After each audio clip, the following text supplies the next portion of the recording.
Kita lihat bersama firman Tuhan di dalam Kolose pasal yang ke-3. Kita baca mulai dari ayat 12. Kalau saudara Bapak Ibu baca Kolose pasal 3 ini, judul perikopnya adalah manusia baru. Engkau tidak mungkin bisa mempraktekkan seluruh kebenaran firman kalau hidupmu tidak diubahkan jadi baru dulu. Apa yang membuat kita bisa melakukan? Waktu kita berjumpa dengan Tuhan, kita dijamah Tuhan, barulah kita bisa melakukan. Ini berat, coba baca bersama ayat 12, 1, 2, 3. Karena itu sebagai orang-orang pilihan Allah yang dikuduskan dan dikasihinya, kenakanlah belas kasihan, kemurahan, kerendahan hati, kelemah lembutan, dan kesabaran. Berat enggak? Berat menurut saudara, berat ini lakukan? Coba jawab. Melakukan ini, kenakanlah belas kasihan, kemurahan, kerendahan hati, kelembutan, kesabaran di dalam keluarga. Berat atau berat? Ya, saudara, jawab saudara. Berat atau tidak? Saudara jawab. Kalau benar saya tidak kasih sepeda juga. Kalau salah juga saya tidak hukum. Jadi jawab saya, susah ini melakukan, benar nggak? Kalau roh kita belum dibaharui, susah. Di dalam keluarga, di kita ini disuruh apa? Mengenakan belas kasihan, kemurahan, kerendahan hati, kelemah lembutan, kesabaran. Lalu ayat yang berikutnya 13 berkata di sana, sabarlah apa? Kamu seorang terhadap yang lain, dan ampunilah seorang akan yang lain. Apabila yang seorang menaruh dendam terhadap yang lain, sama seperti Tuhan telah mengampuni kamu, kamu perbuat jugalah demikian. Susah gak ini juga? Tapi banyak orang bilang, Bu, saya gak bisa mengampuni. Berat. Ya kalau berat, kalau ringan itu namanya bukan pengampunan. Namanya mengampuni itu ada sesuatu yang harus kita lepaskan. Ya, mengampuni, lepaskan, lupakan semua yang pernah kita alami yang pahit. Bapak Ibu, kalau dalam keluarga itu tidak ada pengampunan, suami istri bertengkar berbulan-bulan. Ada loh suami istri itu di gereja suruh pegangan tangan, gak mau. Dalam hati saya, terus ngapain lu ke gereja? Suruh gandeng tangan, gak mau. Dipegang. Ada loh, dan saya lihat beberapa kali dalam pelayanan ketika, makanya saya selalu di dalam doa terakhir sering kali saya suruh gandeng tangan tuh suami istri. Saya tuh pengen lihat hubungannya suami istri tuh dari situ. Ya masa truk aja gandengan? Truk gandengan loh, bus gandengan. Kok kamu gak mau gandengan? Ya itu kan berarti kan ada sesuatu di hatinya kan. Di sini dikatakan ya kalau kamu seorang itu menaruh dendam terhadap yang lain, sama seperti Tuhan ya telah mengampuni kamu, perbuatlah juga demikian.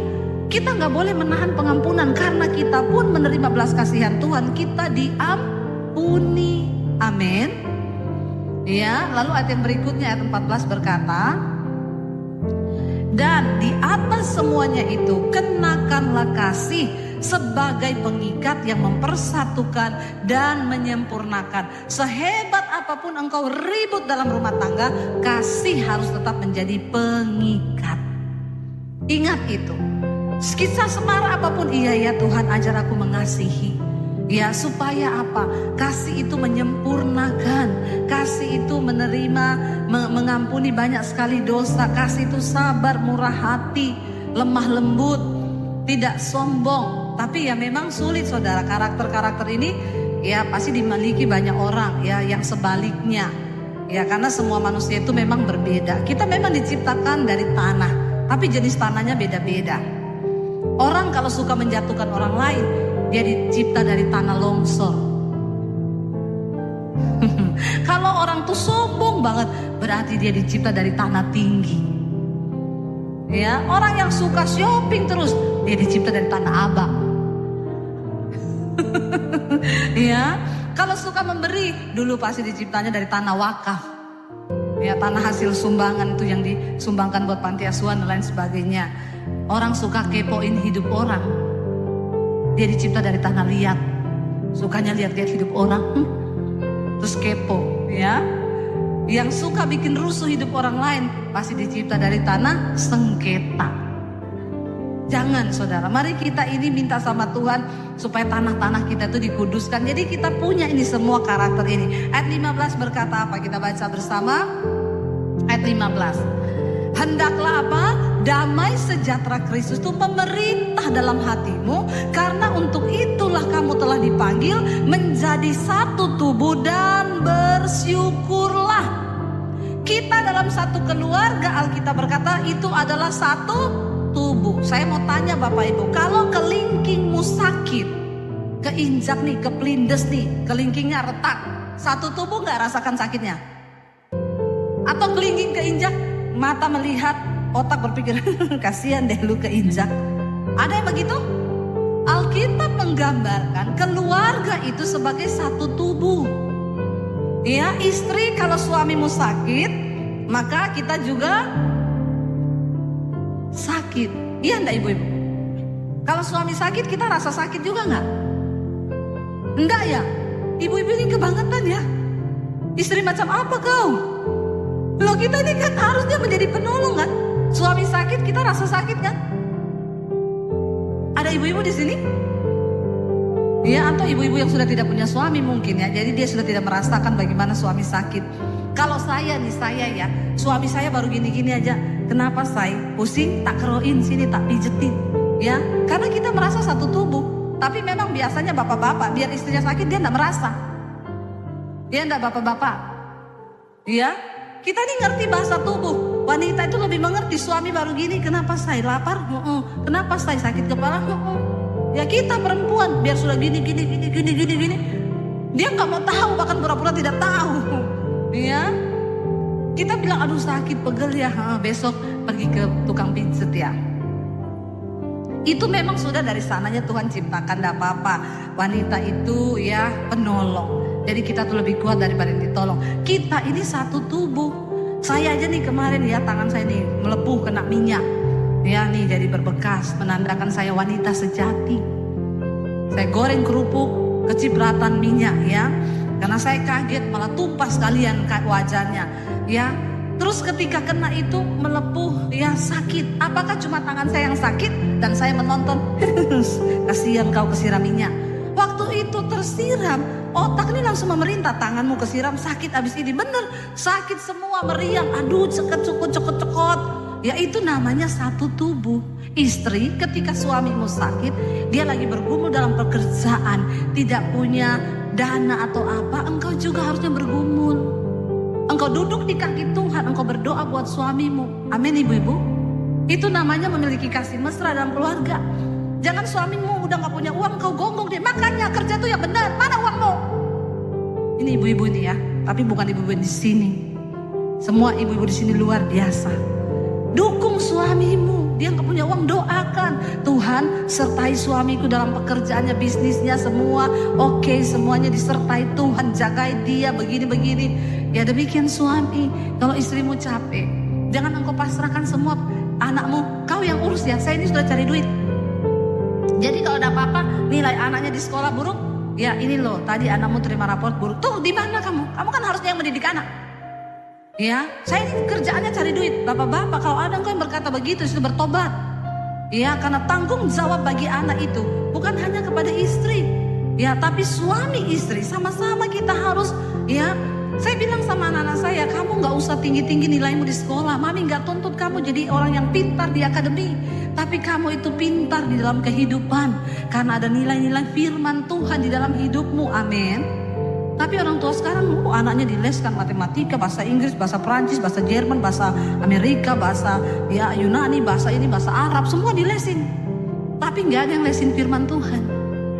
Padahal Alkitab berkata takut akan Tuhan itu sumber hikmat. Ketika anakmu hidup takut Tuhan, maka dia akan masa depannya cerah di dalam tangan Tuhan. Jangan cuma lesin anakmu dari pagi. Saya tuh lihat ya, anak-anak itu kasihan masih kecil ya. Itu anaknya ya bu, iya lagi ngapain? Lagi tunggu les, guru les matematikanya. Oh dia les ya, iya barusan les bahasa Inggris selesai. Nanti habis les matematika dia les lagi bahasa Prancis. bahasa Inggris, bahasa Mandarin, semua dilesin. Tuh anak stres Bapak Ibu. Harusnya masih kecil, dia masih main-main. Bapak Ibu kasih dia les, buat apa coba? Jangan kau rampas waktu kebahagiaan anak-anakmu. Ya dari kecil kau sudah kasih dia les semua. Ya begitu sekolah sudah dilepas pergi jauh-jauh, nilai-nilai Alkitab nggak ada. Terus buat apa?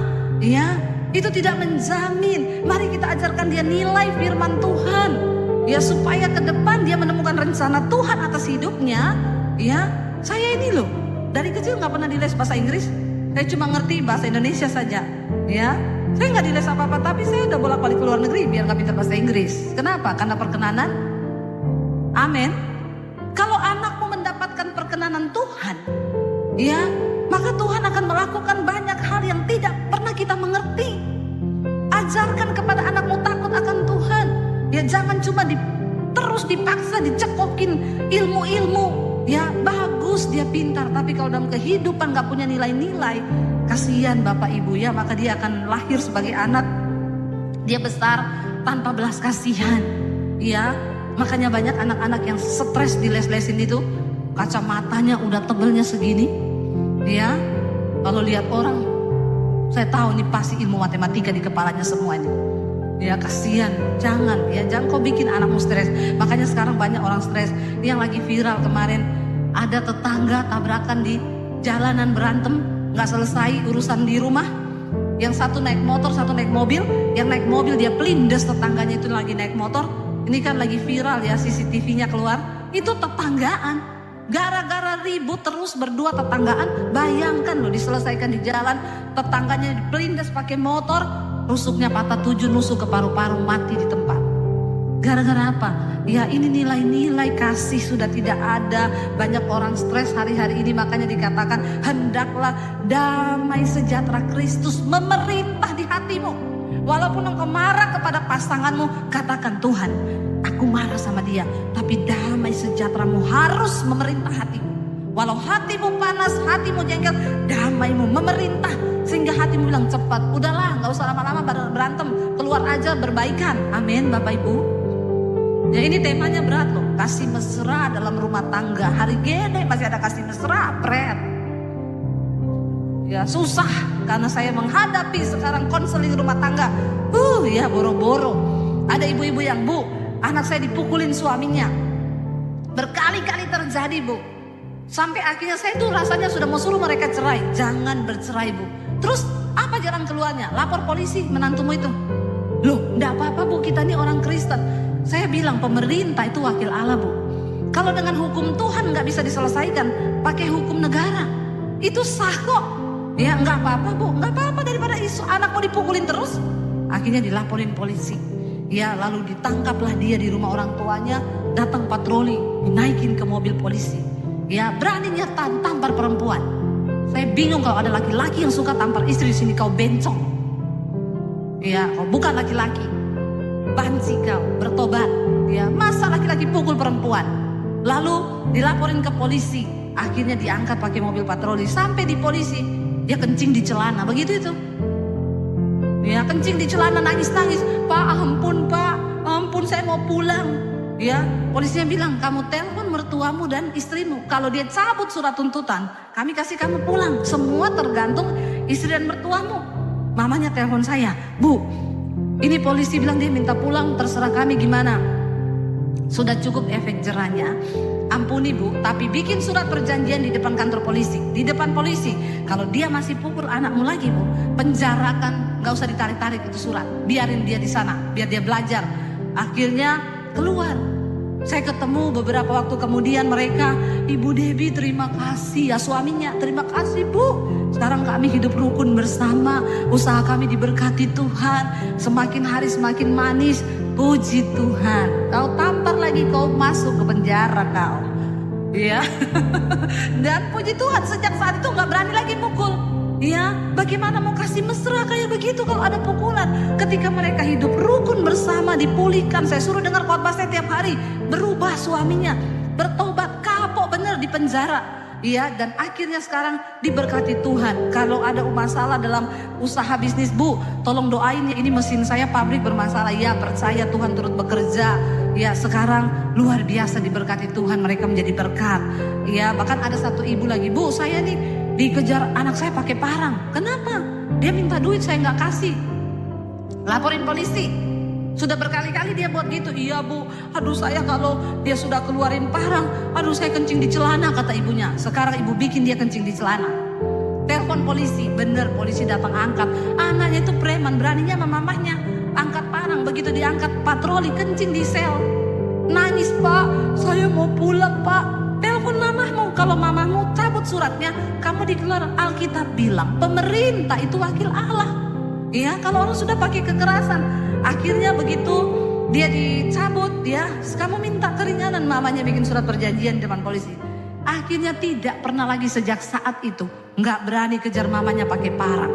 Memang Bapak Ibu ada orang-orang yang ini memang dia harus ditakuti dengan hukum negara. Jangan takut ya, sebab negara itu ada. Tuhan bilang mereka wakil Allah di dalam negara, dalam pemerintahan.